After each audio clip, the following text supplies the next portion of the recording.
രക്ഷാപ്രവർത്തനത്തിൽ കടുത്ത നടപടിയുമായി SIT. മുൻ മുഖ്യമന്ത്രിയുടെ ഗൺമാന്മാരുടെ പേരിൽ നരഹത്യാശ്രമം ചേർത്ത് ക്രൈംബ്രാഞ്ചിന് റിപ്പോർട്ട് നൽകി.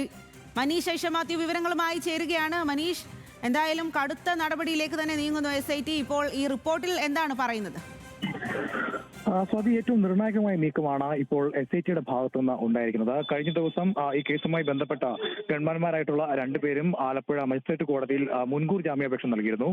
എന്നാൽ അന്ന് മുൻകൂർ ജാമ്യാപേക്ഷ നൽകാൻ കഴിയാതിരുന്നത് ഇത്തരത്തിലൊരു റിപ്പോർട്ട് ഇല്ലാത്തതുകൊണ്ടാണ്. അതായത് കോടതിയുടെ കൈവശം ഉണ്ടായിരുന്ന റിപ്പോർട്ട് പ്രകാരം, അതായത് ജാമ്യമില്ലാത്ത വകുപ്പ് പ്രകാരമുള്ള ഒരു വകുപ്പുകളും ചേർത്തിട്ടുണ്ടായിരുന്നില്ല. അതുകൊണ്ട് തന്നെ കോടതി കേസ് പരിഗണിക്കാൻ കഴിയില്ലെന്നും കേസ് ഒത്തുതീർപ്പാക്കുകയും ചെയ്തു. അതിന് പിന്നാലെയാണ് ഈ ഗൺമാന്മാർ കോടതിയിൽ കീഴടങ്ങാനുള്ള ശ്രമങ്ങൾ നടത്തുമെന്നുള്ള വിവരം അന്വേഷണ സംഘത്തിന് ലഭിക്കുന്നത്, ഈ ക്രൈംബ്രാഞ്ച് സംഘത്തിന് ലഭിക്കുന്നത്. അവരിന്ന് ആലപ്പുഴയിൽ എത്തിയിട്ടുള്ള രഹസ്യ വിവരവും ക്രൈംബ്രാഞ്ച് സംഘത്തിന് ലഭിച്ചിരുന്നു. അതിന് പിന്നാലെയാണ് ഇവർ മജിസ്ട്രേറ്റ് കോടതിയിൽ നിലവിലിപ്പോൾ ഒരു നരഹത്യ കുറ്റം അടക്കം ചുമത്തിക്കൊണ്ട് റിപ്പോർട്ട് നൽകിയിരിക്കുന്നത്. ഇത് പ്രകാരം ഇത് ജാമ്യമില്ലാ വകുപ്പാണ്. അതുകൊണ്ട് തന്നെ ഈ ഗൺമാന്മാർ ഈ കോടതി പരിസരത്ത് വരികയാണെങ്കിൽ SITക്ക് അവരെ കസ്റ്റഡി എടുക്കാൻ കഴിയും. മാത്രമല്ല, കോടതിയിൽ ഹാജരാകുന്നതിന് മുമ്പ് തന്നെ അവരെ കസ്റ്റഡി എടുക്കാൻ കഴിയും, അറസ്റ്റ് രേഖപ്പെടുത്താൻ കഴിയുമെന്നൊരു നിയമ സാഹചര്യങ്ങൾ കണക്കിലെടുത്താണ് ഇത്തരത്തിലൊരു നീക്കം SITയുടെ ഭാഗത്തുനിന്ന് ഉണ്ടായിരുന്നുള്ളത്.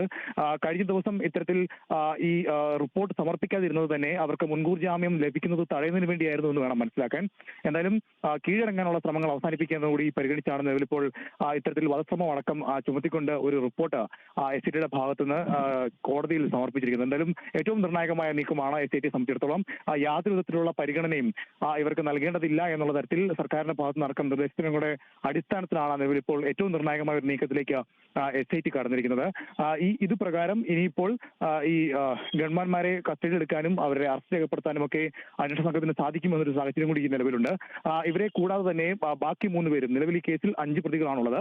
അതിൽ ബാക്കി 3 പേര് കൂടി ഈ മുൻകൂർ ജാമ്യാപേക്ഷ കോടതി നൽകിയിരുന്നു. അത് ജൂൺ 2-നായിരിക്കും പരിഗണിക്കുക.